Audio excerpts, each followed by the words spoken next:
Hola, en este vídeo vamos a ver o vamos a intentar reflexionar acerca de esta pregunta, si hay un único estilo que sea mejor en todas las situaciones.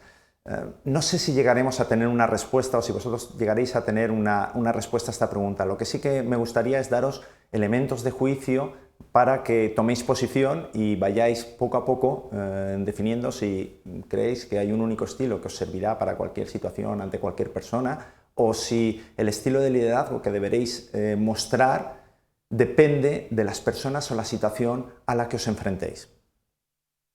Para ello, en primer lugar, os voy a poner una pequeña actividad de reflexión. Mientras yo estoy hablando ya podéis ir tomando vuestras decisiones o tomando vuestra posición. ¿Vosotros creéis que alguna de estas conductas que os estoy aquí mostrando debería darse siempre? Cuando digo siempre está subrayado y en rojo porque siempre, en cualquier situación, sea cual sea las personas que forman parte de ese grupo, sea cual sea la tarea, independientemente del contexto, siempre, siempre, siempre deberíamos hacer esto porque si lo hacemos es positivo. Por ejemplo, establecer normas detalladas o supervisar o fomentar la comunicación en dos sentidos. ¿Hay que hacerlo siempre? ¿O hay alguna de estas cosas que en el fondo depende de qué es lo que nos encontremos, sería conveniente o en otros casos incluso sería perjudicial hacerlo? ¿Qué opináis? Voy a ir pasando por cada una de estas de manera detallada y por si acaso habéis pensado que esto de establecer planes detallados de trabajo y normas de comportamiento es algo que deberíamos hacer siempre. ¿Qué pasa si estamos en una situación donde nuestros colaboradores están acostumbrados a hacerlo porque llevan años haciendo lo mismo? Existen planes muy estructurados donde siempre hacemos las cosas de la misma forma, con protocolos y con normas ya fijadas y establecidas. ¿Deberíamos seguir haciendo eso nosotros como líder? ¿O si ya está escrito y colgado en los manuales de procedimiento, que además son manuales actualizados, quizá como líder no tendríamos que preocuparnos de estas cosas? O en la siguiente, supervisar estrechamente las tareas que llevan a cabo las personas que trabajan con nosotros. Si se trata de trabajadores muy responsables, muy formados y muy comprometidos con la empresa, de los cuales nos podemos fiar porque llevan años haciendo las cosas y haciendo las cosas bien y nos sorprenden siempre por el nivel de compromiso que tienen a la hora de hacer todas las cosas, ¿tendría que seguir vigilándoles estrechamente? ¿O simplemente necesitaría estar ahí por si me necesitan y de vez en cuando que me informen de cuáles son los progresos que están haciendo? Pensadlo. Y, por ejemplo, la comunicación en dos sentidos. ¿Siempre hay que dar oportunidad a las otras personas a que hablen? ¿O en algunos momentos, porque hay, por ejemplo, muchísima urgencia, tengo que decirles exactamente lo que quiero que hagan y ya está?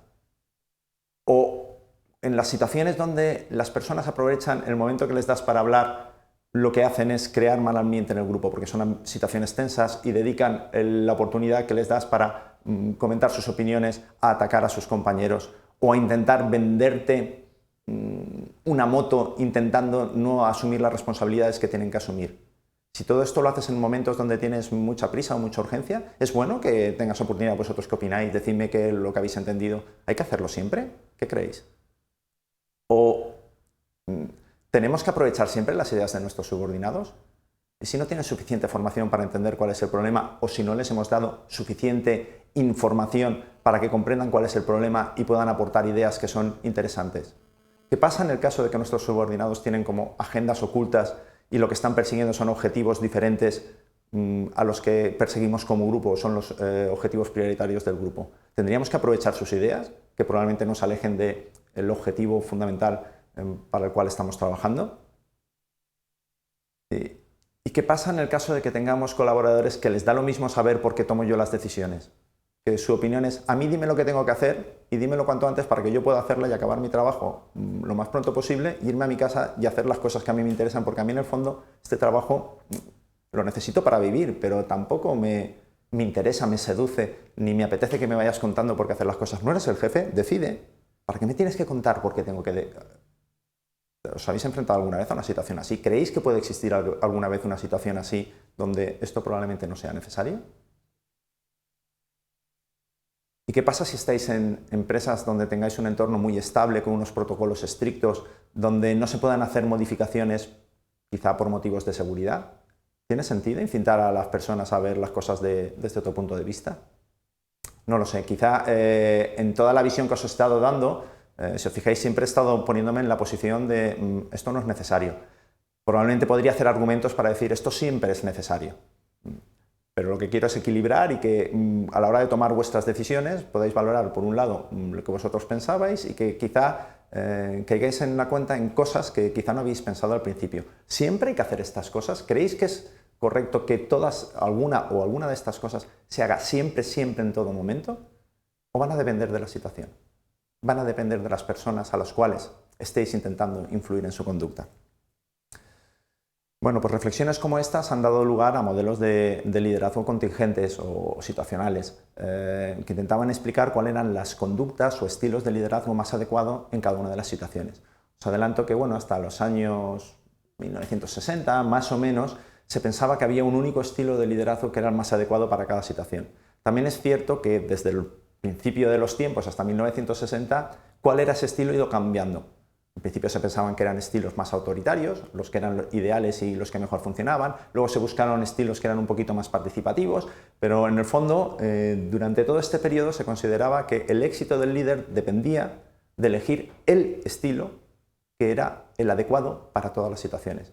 En el periodo de 1960 a 1980 hubo un auge de modelos situacionales, que eran modelos que decían, ojo, hay diferentes modelos y cada modelo es adecuado para determinadas situaciones o para determinadas personas. Por tanto, tienes que buscar cuál es el encaje de la situación y las personas con el modelo que tienes que poner en marcha.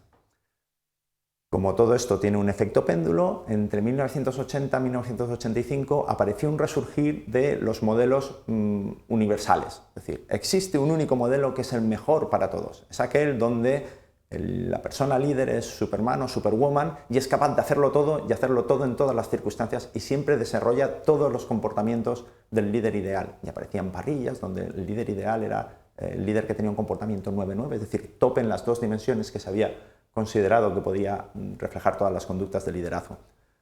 No obstante, a partir de 1985 vuelve a haber un movimiento donde en estos momentos están conviviendo el pensamiento de un modelo único válido para todo, que en estos momentos es un modelo que normalmente está representado por el paradigma de liderazgo transformacional, y la gente que aboga por esto considera que este es el estilo de liderazgo que hay que usar siempre porque es el más exitoso, y este modelo está conviviendo con otros modelos que siguen siendo contingentes o que analizan diferentes situaciones para ver en qué situación cuál es el modelo más adecuado.